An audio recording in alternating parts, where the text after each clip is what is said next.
Eh ben salut à chacune et chacun, bienvenue sur la route de la foi. On va pas perdre de temps parce que le sujet il est assez costaud et pour dire que je vais devoir le faire en deux parties parce que autrement ça va être beaucoup trop long. Je voudrais avec toi aujourd'hui décortiquer quelque chose de très important concernant le monde occulte. Et c'est un sujet qu'on doit aborder parce que la Bible, elle ne tait pas ce sujet-là. Et aujourd'hui, ben, on est nombreux et nombreuses d'aller voir des voyants, des voyantes, et c'est peut-être le cas aujourd'hui pour toi. Tu es peut-être allé dernièrement consulter quelqu'un ou tu as pris rendez-vous avec quelqu'un. Et j'espère, et mon souhait, ma prière, en tout cas pour toi, c'est qu'après cet enseignement-là, tu puisses annuler ton rendez-vous et que tu puisses comprendre que finalement, il est plus sage de se tourner vers Dieu que vers des simples mortels et où on croit qu'il y a des réponses, mais que ces réponses, malheureusement, elles ne proviennent pas de Dieu comme beaucoup le supposent ou le pensent. Ce n'est pas des dons de Dieu, mais dans le monde occulte, ce sont plutôt des dons ténébreux, ce sont des dons sataniques. Il faut le dire, la Bible ne tait pas et aujourd'hui je suis là pour t'apporter cet éclairage-là et cet enseignement-là. Avant toute chose, déjà, je veux saluer mes Python Riders comme d'habitude, que vous soyez vraiment bénis. Et mon cœur, ma prière aussi avant de commencer, c'est que que tu puisses avoir vraiment un cœur enseignable, que la parole déclare ceci, que celui qui entend la parole de Dieu, que son cœur ne s'endurcisse pas. Alors vraiment, je prie pour que le Saint-Esprit vienne vraiment modeler, fondre toute résistance, toute forteresse, ou alors peut-être que tu t'approches de Dieu, tu es comme ça, tu vois, tu es campé parce que tu as peut-être vécu des mauvais enseignements, tu as peut-être vu des mauvaises attitudes, habitudes dans ce qui se disait chrétien, et que finalement, ça t'a peut-être plus éloigné de la foi qu'autre chose. En tout cas, moi, je veux vraiment t'inviter à de nouveau laisser place à, à réentendre peut-être des choses peut-être des choses qui t'ont blessé, mais de laisser place au Saint-Esprit à guérir aussi ces plaies, ces blessures et aussi de guérir ce que les actions des hommes ont peut-être fait sur toi. Ma prière, mon cœur, c'est ça pour toi. En tout cas, bienvenue encore une fois sur la route de la foi. Et aussi, avant d'aller plus loin, je veux présenter toutes mes condoléances au nom des Python Riders à Stéphanie, la femme de Jean-Paul, qui est partie hier matin rejoindre la patrie céleste, la cité céleste. Nous pensons beaucoup à elle, à ses enfants, et nous pensons beaucoup aussi aux Bikers âme Wallonie-Belgique. Jean-Paul était quelqu'un qui me soutenait énormément dans le ministère des motards. Je suis très triste de son départ parce que il sera plus là. Nous avons échangé il y a 15 jours dernier ensemble et j'étais triste d'apprendre son départ, mais je sais qu'il est heureux là où il est maintenant parce qu'il aimait vraiment Dieu. Et on prie surtout pour ceux qui restent, parce que c'est toujours plus douloureux pour ceux qui sont sur la terre, là, que ceux qui ont rejoint là-haut le Seigneur. En tout cas, avant de commencer, je voudrais aussi prier, faire une déclaration afin que ce que tu vas entendre, qu'il y ait comme quelque chose qui vienne s'implanter. Et puis, moi je suis une enfant de Dieu, vois-tu, je suis une représentante, une ambassadrice de Christ. Et je porte en moi les lois du royaume de Dieu et je veux vraiment qu'elles s'impliquent et qu'il y ait de l'impact de façon positive aussi sur ta vie, sur ton cœur. Et je prie pour que Dieu puisse vraiment saisir cette atmosphère, toute l'atmosphère dans cette vidéo et qu'il puisse venir ouvrir ton cœur et te donner une perception, que tu puisses avoir une audition sensible et un cœur sensible et un cœur enseignable afin d'écouter vraiment attentivement ces enseignements-là. Et tu sais, le monde occulte, hein, c'est quelque chose de très particulier. Et hier, j'ai rencontré un ami à moi qui a donné son cœur à Dieu depuis quelque temps. Et il me disait que, enfant, il a toujours baigné dans un monde occulte où sa mère était une sorcière, il y avait de la voyance, sorcellerie, enfin toutes sortes de choses. Et il me disait hier, j'ai trouvé ça très intéressant parce qu'il ne savait pas ce que j'étais en train de préparer pour vous, l'enseignement pour vous. Il disait, j'ai toujours eu peur, j'ai passé toute ma vie, toute mon adolescence, petit aussi, tout petit, il m'a dit, mais j'étais terrifiée, j'étais pas prêt à vivre ce que je voyais, des gens en lévitation, des voix, des meubles qui se déplaçaient, enfin des choses horribles, parce que dans la mesure où tu vas toucher à ces choses-là, où tu vas voir un médium, une voyante, des choses comme ça, en fait, tu ouvres les portes à un domaine qui t'échappe. Et ça s'appelle le domaine de l'occultisme, ça s'appelle le domaine des esprits mauvais. Et il faut savoir que en allant voir une voyante et elle t'a dit quelque chose et que ça se réalise, ce qu'elle t'a dit, ce n'est pas un don de Dieu. Dans ce monde-là, il n'est pas question de dons de Dieu, mais c'est plutôt des dons sataniques. Et il faut savoir que Satan, il est celui qui séduit, il est celui qui harponne. Et le fait qu'il y ait des manifestations, tout de suite tu t'approches de lui, il y a des manifestations, ben, c'est de la séduction en fait. Il t'harponne tout de suite, et ce qui fait que ben, tu n'as pas besoin de chercher en Dieu, puisque tu as ta réponse. Et pourquoi aller ouvrir une Bible, pourquoi aller prier, alors qu'en allant consulter chez des médiums ou des voyants, on a la réponse. Et pourtant, ce genre de pratique est extrêmement dangereux, je tiens à te le dire. Peut-être que toi-même qui m'écoutes, tu es peut-être là-dedans, tu exerces peut-être cette pratique, cette magie. Et ben, je suis là aussi pour t'enseigner, je suis là aussi pour te montrer avec un éclairage aussi biblique, spirituel, que il est dangereux de pratiquer ce genre de choses occultes, que derrière se cachent des forces, des puissances qui nous dépassent. Et la Bible, elle ne tait pas, hein, elle ne tait pas ces pratiques-là, bien au contraire. Et moi j'aime bien parce que on parle de tout avec la Bible. Et si Dieu ne se tait pas sur le sujet, c'est parce qu'il veut interpeller pour protéger. Il est là pour nous protéger, les simples mortels que nous sommes. Il nous considère comme des vermisseaux. Donc un vermisseau, c'est très petit, aussi gros qu'une fourmi en fait. Et s'il dit ça pour nous protéger et nous donner des exemples dans la Bible, parce qu'il y a un homme qui a été infecté d'esprits mauvais dans sa vie à tel point qu'il est devenu fou, à tel point qu'il il se meurtrissait, il criait, on verra ça la semaine prochaine. Heureusement que Jésus est venu pour le délivrer. Mais il faut savoir que c'est ce qui se passe quand on va ou on pratique ce genre de choses. Ben, on n'y met pas simplement le bras, mais on peut y tomber tout entier. Et tu peux être dépassé par les puissances qui peuvent t'animer. Et beaucoup en ont perdu la vie en entendant des voix. Beaucoup pensent que ce sont des choses gentilles, mais derrière se cache un monde bien bien obscur.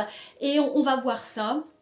Alors, c'est vraiment je le reconnais que c'est un sujet hein, qui est sensible, mais il faut quand même savoir qu'en 2025, il y a un Français sur 4 aujourd'hui qui va consulter des médiums, qui vont dans les arts divinatoires, qui vont voir des magiciens.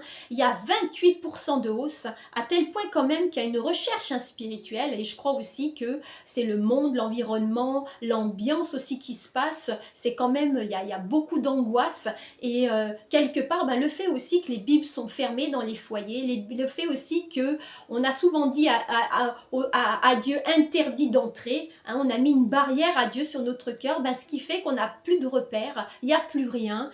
Et pourtant la Bible, le Saint-Esprit est un garde-fou hein, qui nous protège, qui nous entoure. Et je prie vraiment qu'aujourd'hui, au nom de Jésus, tu puisses recevoir sa présence, son onction, que tu puisses entendre ce qui est dit. Et surtout, n'endurcis pas ton cœur. Ce n'est pas pour te braquer, ce n'est pas pour te juger, encore moins. Et c'est pas parce que tu serais dans une pratique comme ça que Dieu ne t'aime pas. La Bible déclare que ces choses sont interdites. C'est sûr que Dieu a en horreur, c'est biblique, hein, c'est dans Deutéronome, tu lis ça, Dieu en horreur ceux qui pratiquent, qui font ce genre de choses-là, mais par contre, il aime la personne, ce n'est pas la personne qu'il déteste, bien au contraire. S'il t'enseigne, c'est justement par amour, par protection, mais c'est surtout pour te faire montrer qu'est-ce qu'il y a à l'arrière de ces choses-là. Il faut dire aussi que il y a une hausse de 28% en France, mais c'est énorme, ce que je te disais, et il y a un chiffre d'affaires qui s'élève à 4 milliards d'euros. Donc c'est toute une question aussi d'argent.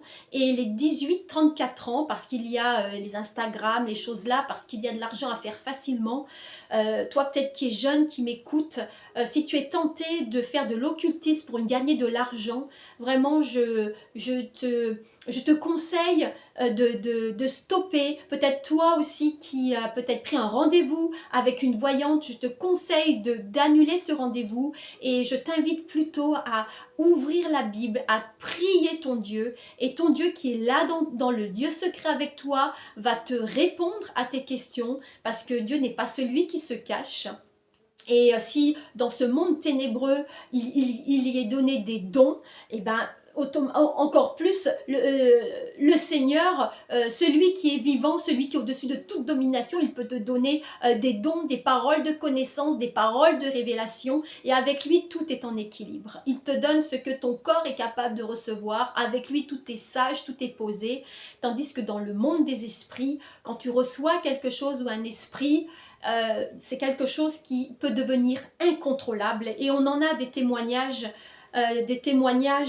Moi qui suis dans le pastorat, j'en ai entendu des témoignages et des personnes qu'il faut délivrer parce qu'ils ont touché à ça, et c'est beaucoup de prières, et je peux te dire que ça bagarre dans le monde spirituel, parce que quand Satan s'encapare d'une personne, il ne lâche pas ça facilement, il ne lâche pas la personne facilement, et c'est ce qu'on va voir la semaine prochaine dans l'enseignement. En tout cas, il y a 8 métiers dont Dieu met en garde, dont la parole de Dieu met en garde, et des métiers, entre parenthèses, des pratiques qui lui sont détestables en fait. C'est bien tout ce qui concerne le domaine de devin, d'astrologue, de médium, d'enchanteur, toute personne qui évoque les esprits ou dise la bonne aventure, et toute personne qui interroge les morts. Et ça, tu peux le retrouver dans l'Ancien Testament, en Deutéronome, au chapitre 18, au verset 10 et 11. Et encore une fois, il ne déteste pas les gens, encore une fois, il met en garde contre tous ceux qui font ce genre de pratiques-là, parce que derrière, je le répète, se cachent des esprits mauvais. Et il faut savoir, la Bible précise ceci, c'est que Satan se déguise en ange de lumière. Ça, tu le retrouves dans le Nouveau Testament, dans le livre de 2 Corinthiens 11 au verset 14. Moi, je te braque avec comme une lampe, hein, et avec des appuis bibliques, ce qu'il est dit concernant ces choses-là. Et en fait, Satan, il a plusieurs dénominations, hein. Il se dit Belzébul, il se dit le séducteur, il se dit Lucifer, il a beaucoup de noms, il se dit Baal aussi, enfin il y a beaucoup de noms comme ça. En fait, lui, il est là pour juste séduire, il est là pour harponner, il est là pour tromper. Et quoi de mieux que quand tu vas consulter chez une voyante, ben, il y a tout de suite une activité, il y a tout de suite quelque chose qui se passe. Il peut savoir des choses, mais il est limité. Donc, il ne peut pas tout voir, bien sûr. Et ben, c'est sûr que tu vas recevoir une parole qui correspond à ta vie. Tu vois, il a le pouvoir aussi de faire des miracles, parce que on dit bien qu'il est l'imitateur de Dieu. Il se déguise en ange de lumière, mais bien que son pouvoir soit limité, il peut faire et fait des miracles pour tromper. Alors pourquoi aller chercher Dieu quand on a une réponse dans le monde de l'au-delà? Mais encore une fois, il est très dangereux d'aller faire ce genre de pratique-là. Et ce qu'il te donne, façon tôt ou tard, il va te le redemander d'une manière ou d'une autre. Et il est vraiment représenté dans la Bible comme le voleur qui vient dérober et détruire. Lui, son but, c'est vraiment d'égorger. Et il faut savoir aussi que il y a il y a des transmissions. Quand on va chez une voyante, un médium, en fait, c'est comme si, par ignorance, tu le fais bien sûr, c'est comme si tu vas signer un contrat, comme un contrat d'assurance en fait. Tu vas signer, tu vas donner l'autorisation à Satan de mettre un pied dans la porte. Et le jour où il se passe des choses compliquées pour toi, où tu vois des manifestations dans ta maison ou autre, bah, comme il a le pied dans la porte, tu as envie de refermer la porte, mais tu ne peux pas. Et c'est là que tout commence, les problèmes et les angoisses et les luttes et les nuits où c'est agité, où tu vois des choses. Et moi, je voudrais te donner mon propre témoignage. Tu sais qu'enfant de Dieu, ben, le fait aussi qu'on ait des ambassadeurs, qu'on proclame la parole de Dieu, on a des attaques aussi sur nous, parce qu'il est celui qui veut nous empêcher de proclamer la parole de Dieu. Il faut savoir que j'étais au Canada hein, quand ça s'est passé, et pour te montrer que ce monde occulte existe bien, j'étais en train de m'endormir et d'un seul coup, j'ai senti mon corps qui tombait dans une froideur totale. J'ai un froid mais glacial que j'avais jamais éprouvé. Et j'ai même pas eu le temps de dire à mon mari il y a quelque chose, je me sens pas bien. Et je suis partie dans l'au-delà et j'ai vu cette puissance tout noire en fait et des mains en fait noires qui me saisissaient pour m'amener dans ce monde des ténèbres. Et tu sais, j'étais éveillée, j'étais consciente. Et moi, je sais que le nom de Jésus est le nom le plus puissant parce que le nom de Jésus est au-dessus de toute autorité. Et en proclamant son nom-là, bien sûr que Jésus est venu à mon secours parce qu'il est dit qu'il ne sommeille ni ne dort. Nous, notre esprit est toujours en éveil, il est toujours en activité. C'est pour ça que le monde des démons, le monde aussi de Dieu peut venir nous parler par des songes, par des visions, etc. Et en invoquant le nom de Jésus, ça s'est arrêté. Mais vois-tu, j'ai entendu le râle de l'enfer, j'ai entendu un son qui me glace encore aujourd'hui. Donc je peux te dire que vraiment tout ce monde-là existe bien, c'est un monde de torture. Et si tu veux écouter 22 minutes en enfer, c'est un témoignage d'un homme de Dieu qui pendant 22 minutes est parti en enfer. Et si toi tu doutes par rapport à la véracité de cet ennemi-là, en fait, bah, tu vas comprendre que ce qu'il a vécu, ce gars-là, c'était vraiment chaud. Alors, je voudrais te dire que si tu as été poigné là-dedans, que tu puisses demander pardon à Dieu par ton ignorance. On aura un temps de prière, j'avance parce que le temps y passe. Et en tout cas, Romains au chapitre 11, verset 29 dans le Nouveau Testament dit ceci: à l'inverse, Dieu ne se repent pas de ses dons et de ses appels. Quand Dieu te donne, il te donne et il ne reprendra jamais. C'est comme l'exemple de 10 lépreux qui partaient en direction d'une ville. Jésus va passer et l'Esprit de Jésus va tous les guérir. Et tu sais, sur les 10 personnes, il n'y en a qu'un seul qui est venu dire merci à Jésus, les autres, merci, bye bye. Et ils ont gardé leur bénédiction, ils ont gardé leur guérison pour te dire que Dieu, il est doux, il est humble de cœur. Tandis que l'ennemi de nos âmes qui s'appelle Satan, lui, il est là pour égorger. Il est là pour ravir et sache que quand un contrat a été fait, ben, si tu veux, ce don de voyance peut regimber sur les enfants de tes enfants et eux-mêmes peuvent vivre des difficultés et finalement, par notre ignorance, on les met aussi en difficulté. Donc je voudrais te dire, cherche Dieu, c'est lui le seul auteur de la vie. Il n'y a pas besoin de payer pour recevoir une parole de connaissance, une direction pour ta vie, pour vivre des guérisons. Le nom seul de Jésus suffit. Et avec un autre appui biblique, on s'arrêtera là, je vais prier pour toi. Dans Zacharie, au chapitre 10, au verset 2, ce sont tous des versets bibliques, des livres bibliques que je te donne afin que tu puisses te diriger et voir les choses. Il est dit ceci: car les téraphim ont des paroles de néant. Les téraphim, tu sais, c'est tous ceux qui consultent aussi au travers des objets. Les devins prophétisent des faussetés, les songes mentent et consolent par la vanité. C'est pour ça ils sont errants comme un troupeau. Et ça peut faire penser à nous ou à toi qui tâtonne, qui va un petit peu à droite, à gauche. Tu as du mal à voir ta vie. Tu vas voir des simples mortels. Mais sache que Dieu veut vraiment te diriger à lui. Tu es errant comme un troupeau et ils sont malheureux parce qu'il n'y a point de pasteur. Et sache qu'un pasteur, il il est comme un berger. Un pasteur, il est là pour enseigner les lois du royaume de Dieu. Il est là parce que moi j'ai reçu le don des révélations, donc la parole, elle m'est donnée par révélation. Et un berger, vois-tu, va prendre soin de son troupeau. Et le vrai berger qui a vraiment ses bêtes, ses brebis, tu sais quoi, il déplace son troupeau, il sait exactement quelle herbe tendre donner, quelle vitamine donner, quels minéraux donner à une telle période de sa vie, c'est ça. Et c'est pour ça que Jésus est comparé à ce berger-là. Et il veut vraiment être le berger pour toi, pour t'entourer de soins. Et en fait, c'est ça un pasteur. Et j'ai vraiment à cœur voilà, de vous mener sur de verts pâturages, de vous mener dans des endroits paisibles, de vous faire boire à des eaux calmes. Et tel est le rôle d'un pasteur, tel est le rôle d'un berger.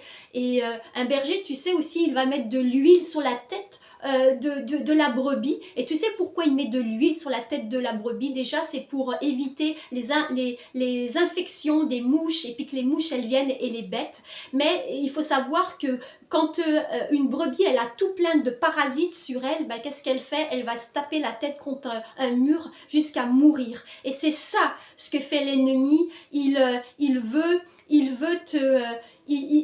veut mettre plein de choses sur toi, tu sais, et pour perturber ta tête. Alors moi, je prie vraiment que l'huile du Saint-Esprit, elle est représentée comme un parfum qui sent bon, que l'huile du Saint-Esprit puisse maintenant, au nom de Jésus, être mise sur toi et que tu puisses vraiment avoir des révélations, que tu puisses maintenant prendre conscience de qu'est-ce qu'est ce monde-là. Et je prie aussi vraiment que ton cœur soit enseignable et que ton cœur reste tendre et que surtout tu ne te braques pas face à ce que tu as entendu, mais vois cela comme une bénédiction de Dieu. Et la semaine prochaine, on ira un peu plus loin avec un homme justement qui a été complètement envahi par des esprits mauvais, et je te raconterai la parole de Dieu là-dessus et on priera encore. En tout cas, sois béni et que vraiment le Seigneur puisse te conduire, puisse te mener dans des eaux calmes et que tu puisses trouver des réponses à tes questions